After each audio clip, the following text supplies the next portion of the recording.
What's up, y'all? So I just posted on my community tab about the kind of guys that I think that you all should only be entertaining. So I don't care if he's around for a short time, long time, if he's your boo, your baby, your husband, whoever he is. I only want you guys, or gals, should I say, to deal with men who spoil you and treat you so fucking well that his friends despise you.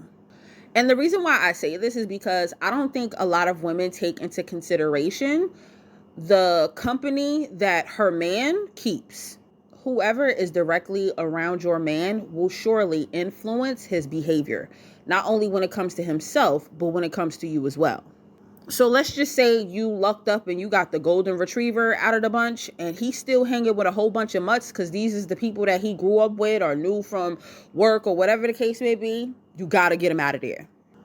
And I'm not saying that you literally need to tell your guy, like, oh, I don't want you hanging with them or whatever the case may be, but you can suggest getting around better people if you know that those people are going to heavily influence y'all relationship. You have to cut the cancer at the source because bad company promotes bad behavior. And naturally, if you're going to be around this man, eventually you're going to be around his friends. You're probably going to be around his friends and also their women as well, whether they the girlfriend, whether they the wives, the short, whatever. The reason why I said his friends, these men particularly will hate you because he's going to be a mirror to what they are not. Whether he's just randomly bringing up a conversation with you at work, or whether you have been in conversations with their women or their girlfriends, and those same girlfriends are going back and talking to those same men and telling them like, why you don't do this and why you don't do that. Trust me, it's going to disrupt a lot of energy, but in a good way. Because with you coming into a group that's not necessarily where it needs to be, you can incite creating your own paradigm of the way relationships should look, should sound, and should be like. Or you can inspire those same women to fucking leave because they deserve better. The average man is a piece of shit. Your man is amazing, but the average man is a piece of shit. I need you to start getting around couples who are just like you. So if your man is obsessed with you, you need to tell your man like, yo, I think it's great for us to go out with other people and stuff like that. And I don't want to take away you from your original friend group, but I think we need to get around people with men specifically who also are obsessed and love the fuck out of their wives.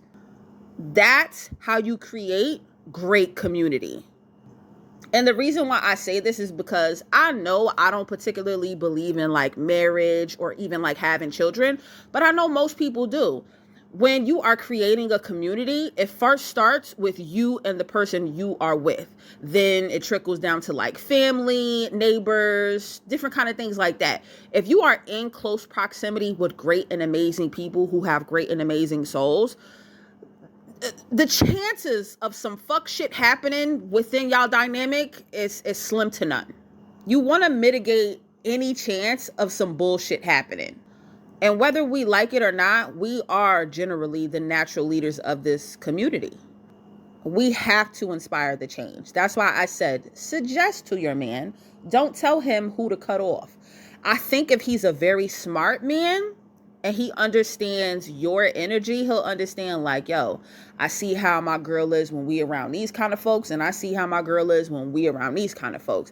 I see how she reacts. She's more, attentive. She's more lively when we in a group of people who act like they got some sense and who cater to each other as couples and stuff like that. But when we get around these motherfucking chicken heads and hood rats who don't know how to motherfucking act, she don't want to fucking come with me. So I think internally, if he is smart, he will make the decision of who to cut off naturally on his own. Again, we ain't telling these niggas what to do. But like I said, bad company definitely promotes bad behavior. So if he wants to continue to deal with those kind of people, my baby, you might have to cut your quote unquote great man off.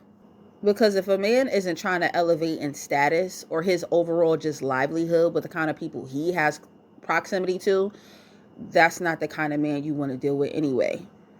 Sometimes a guy can just be a good person, but not be the person for you. And that is okay. Again, disconnection does not necessarily mean disaster. But ladies, choose wisely, because sometimes for those who want to get married, for those in relationship with men, listen, your family is going to become their family and vice versa, and your friends are going to become their friends and vice versa. And you have to really pay attention to who you have around you. I don't want you to make the mistake of dealing with a quote unquote good guy, but he's just on some like follow the leader type shit. He has to be the fucking leader. He has to use his critical thinking skills and understand, like, yeah, I need to get my shit together. I need to be around better people. Better people, better business, better community, better every fucking thing. It matters. I'm not telling y'all what to do, but I'm inspiring you to light some fire under his motherfucking ass. Because promising to get out of old habits and hanging around the wrong people are just comfort to a fool.